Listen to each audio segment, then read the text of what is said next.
Welcome to Taking Stock. I'm Amanda Lang. Coming up on the show, as we look ahead to a new year, we're asking experts for their forecasts on real estate and the housing market, on recession risk and the outlook for jobs and inflation, and of course on COVID, which is very much still with us. That's all ahead. First, though, for the week that was in business, it's time for the briefs. There were job gains in both Canada and the U.S. in December, sending unemployment rates down in both countries to 5% in Canada and just below 3.5% in the U.S. That will do little to reassure central banks that inflation has been tamed, and it increases the odds of another rate hike. Wage gains also remain strong at 5.1% in Canada year over year and 4.6% in the United States. The biggest gains in jobs in Canada were in transportation and construction, while the largest jump in jobs was to 15 to 24-year-olds. Canada set a new record for immigration in 2022 at 430,000, eclipsing 2021's record of 405,000.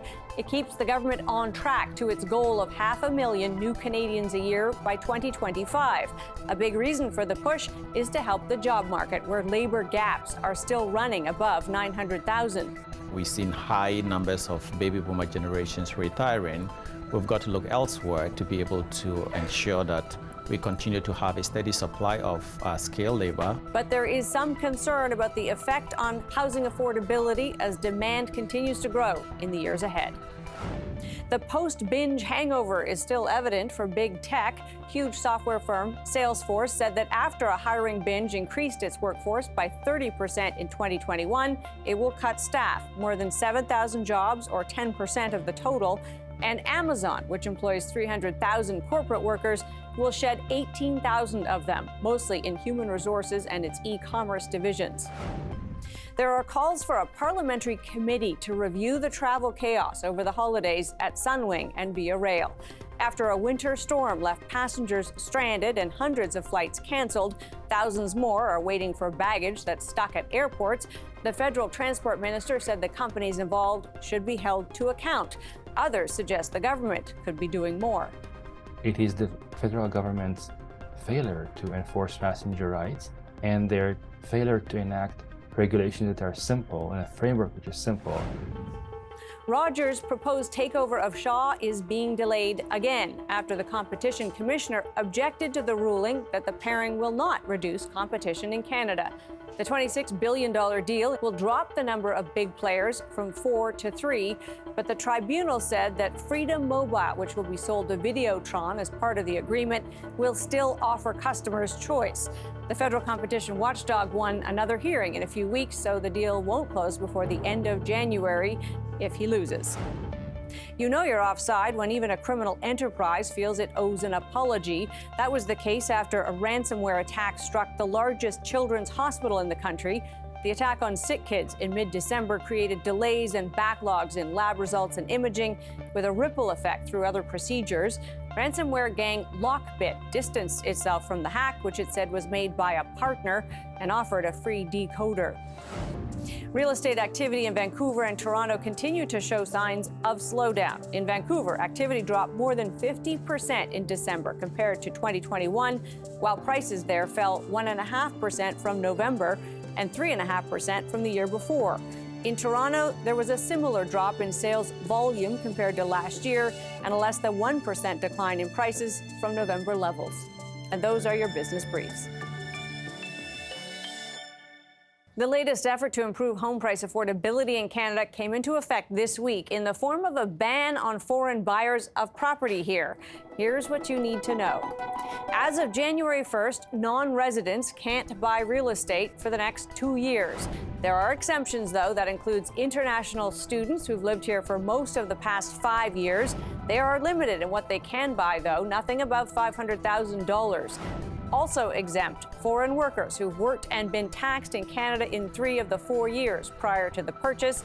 Diplomatic staff living in Canada are also exempt, as are foreign nationals with special status. That includes refugees. How much of an impact that ban will have is debatable. Non-residents are estimated to own just 4% of Canadian real estate, but realtors will have to deal with weeding out who qualifies and who does not, or be hit with a fine of up to $10,000 if they violate the ban.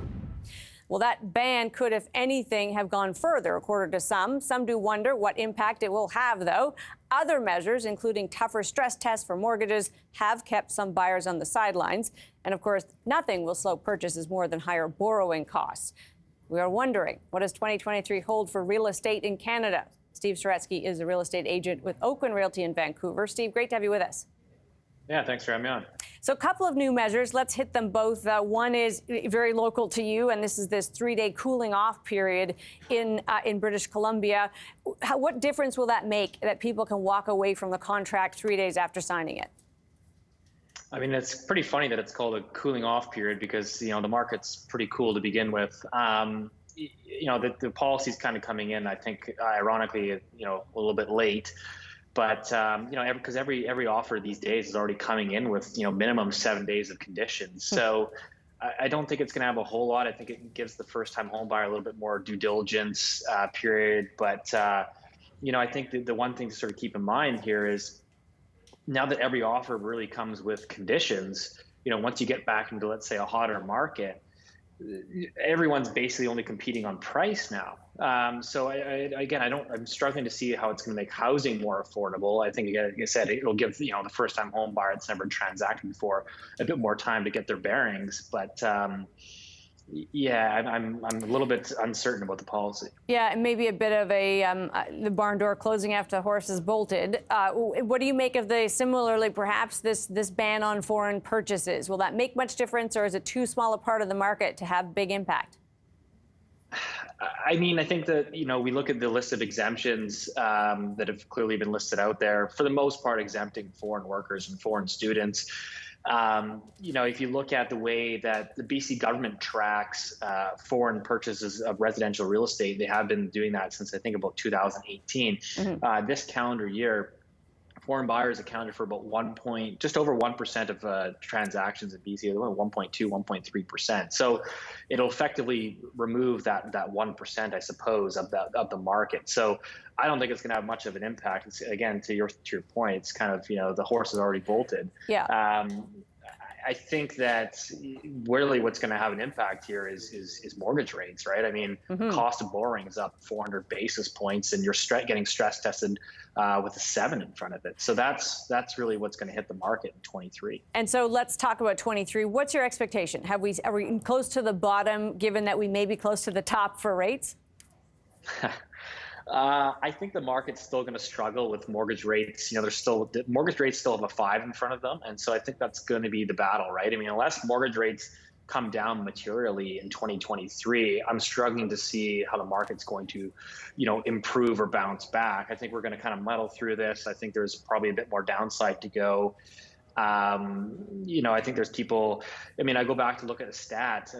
The amount of people that have been borrowing on variable rate mortgages over the past 18 months, in January of 2022, 57% of all borrowers went with a variable rate mortgage. So you're telling me at the top of the market, 57% of purchasers went variable. I think there's a lot of people out there that are starting to struggle, and they're starting to trim back on other discretionary spending. And that probably hasn't trickled through to the rest of the economy yet. And I don't think it's trickled through to, bank foreclosures and the like. But we know that there is stress building. We're hearing it anecdotally from various, sometimes it's clients, sometimes it's family, friends, et cetera, things like that. We know there is stress building. Steve, so good to have you with us. Appreciate your time.